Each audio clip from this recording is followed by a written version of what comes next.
राकेश दलाल, राष्ट्रीय अध्यक्ष वीर किसान मजदूर दल। हमारा संगठन देश के अनेक हिस्सों में जाकर धार्मिक प्रचार करता है और करंट में हमारा अभियान खजुराहो मंदिरों के लिए और वक्फ बोर्ड की पैरेलल में सनातन बोर्ड कैसे बने उसके ऊपर हम अपना अभियान चलाए हुए हैं। कई एक महीने भर से हिसार में एयरपोर्ट के लिए कांग्रेस सांसद जो हैं मौजूदा, वे अनाप शनाप अरबगल जो है ना अपना बयान दे रहे हैं और बीजेपी के लोग भी जो है इधर उधर की बयानबाजी कर रहे हैं। उसके लिए आज हम अपने आपके साथियों को, दर्शकों को और आपको, जो आप हमारी बात जनता तक पहुंचाने के लिए आए हैं और आपके दर्शक जो उनको सुनेंगे, उनका हम धन्यवाद करते हैं। और एयरपोर्ट, जो इंटरनेशनल एयरपोर्ट के लिए जो हमारे सांसद बार बार जो बोल रहे हैं भी मैं इस्तीफा दे दूंगा, तो सांसद जी को आज अपना इस्तीफा दे देना चाहिए, क्योंकि उनकी वजह से हिसार इंटरनेशनल एयरपोर्ट बनते बनते ये डोमेस्टिक और एयरड्रम तक पहुंच गया। क्योंकि 2007 से लेकर 14 तक एयरपोर्ट अथॉरिटी ने काफ़ी नए एयरपोर्ट बनाने के लिए काम किया था। 50 नए एयरपोर्ट जो है हिंदुस्तान में बनने थे। जो हिसार में सबसे बेस्ट लोकेशन जो है इंटरनेशनल एयरपोर्ट की हिसार के अंदर थी, वो हिसार में ना बने, इसके लिए बहुत हथकंडे अपनाए गए। मौजूदा सांसद जो कांग्रेस के हैं हिसार से, उस वक्त वे कांग्रेस के सांसद हिसार से थे, उन्होंने किसी भी तरह की पैरवी जो है हिसार में एयरपोर्ट बने नहीं करी। हाँ, उन्होंने हिसार में एयरपोर्ट ना बने इसके लिए उन्होंने पैरवी करी कि बार बार वे कह रहे हैं कि हिसार इंटरनेशनल एयरपोर्ट बनेगा। अभी 2 दिन पहले जो है प्रेस कॉन्फ्रेंस करी है पूर्व मुख्यमंत्री भूपेंद्र सिंह हुड्डा ने। उन्होंने कहा भी हिसार के अंदर जो है ना छोटा एयरपोर्ट बनना था। अब जनता के ऊपर क्वेश्चन छोड़ता हूँ आपका कि क्या डिमांड जब छोटे एयरपोर्ट की करी गई थी तो वो इंटरनेशनल एयरपोर्ट कैसे बन जाएगा? और 2 दिन पहले तक जो जयप्रकाश जी, जो हिसार के मौजूदा सांसद हैं, वो बार बार ये कह रहे थे भी हिसार इंटरनेशनल एयरपोर्ट हमने बनवाना था। तो क्या ये उनकी झूठ नहीं है?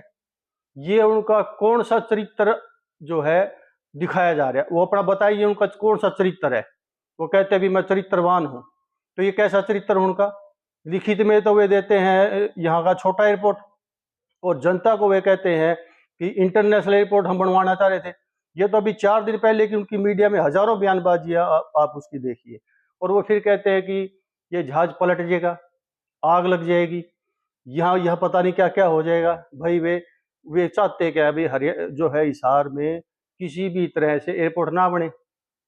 चांग में इंटरनेशनल एयरपोर्ट के लिए बताओ कौन सा किस वजह से उन्होंने वहां जाकर जमीनें देखी इंटरनेशनल एयरपोर्ट के लिए, जबकि आज की प्रेस कॉन्फ्रेंस में भी उन्होंने ये कहा है कि हिसार एयरपोर्ट के पास जो है लैंड बैंक देश में सबसे ज्यादा है, लेकिन वो लैंड बैंक जो है किस तरह से खुर्द-बुर्द हो, उसके लिए उन्होंने वहां जेल बनवा दी। उसके लिए उन्होंने वहां यूनिवर्सिटी ट्रांसफर करा के यूनिवर्सिटी को अपॉइंट कर दिया और सेक्टर काटने की तैयारी कर दी। भाई किसी भी वजह से हिसार के अंदर एयरपोर्ट ना बने, तो इसका तो ये मतलब लगता है कि वो जमीनों में खरीद फरोख्त में अपना उनका कोई इंटरेस्ट था। अपने पर्सनल इंटरेस्ट के लिए हिसार इंटरनेशनल एयरपोर्ट को किसी भी तरीके से नहीं बनने देना जो है, ये मौजूदा सांसद का कार्य है।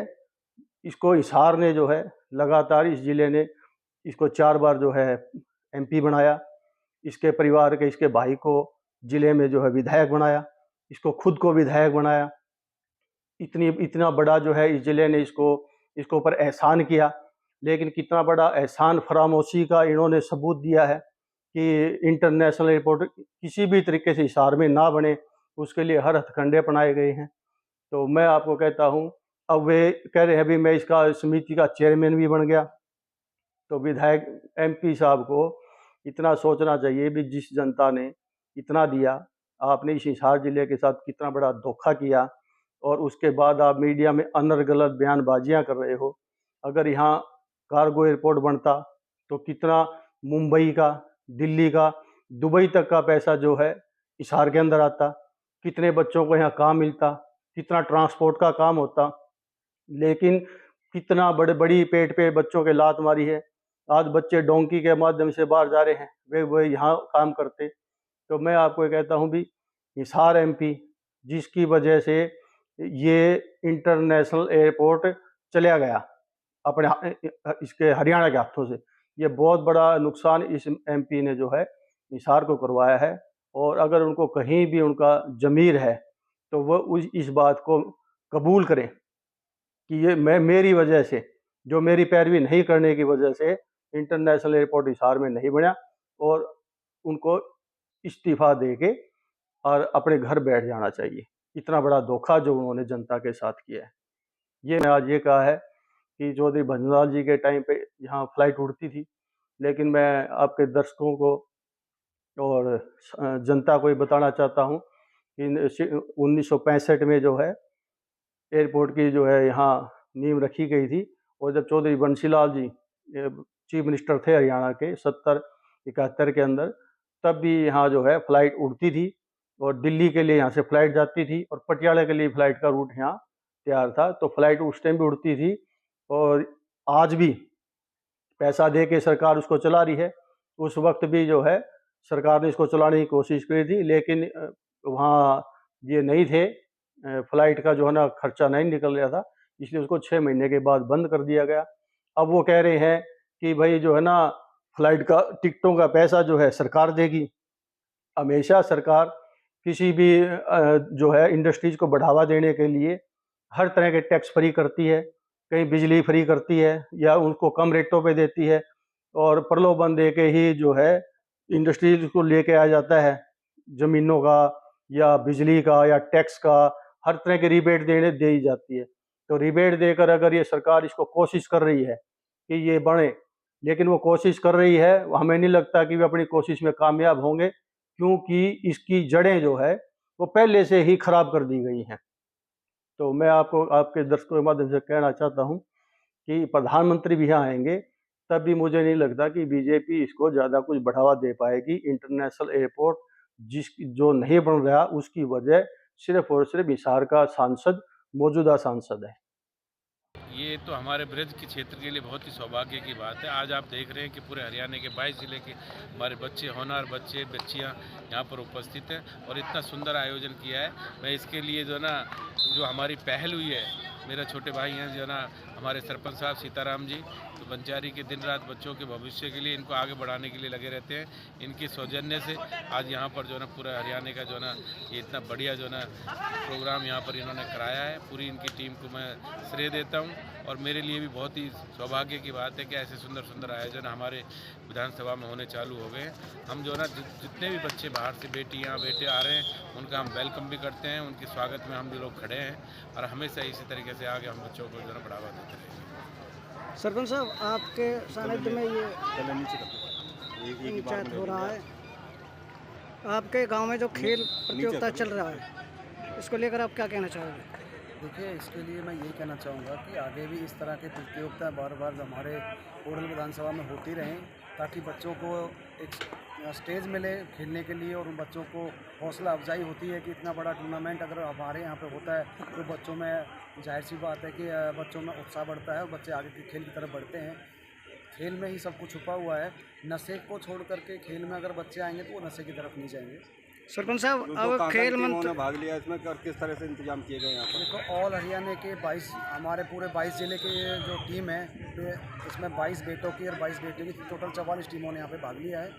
और इनका जो खाने पीने का अरेंजमेंट है, यहीं पे आप जो देख पा रहे होंगे, सुबह से बच्चों को खाना पीना चल रहा है।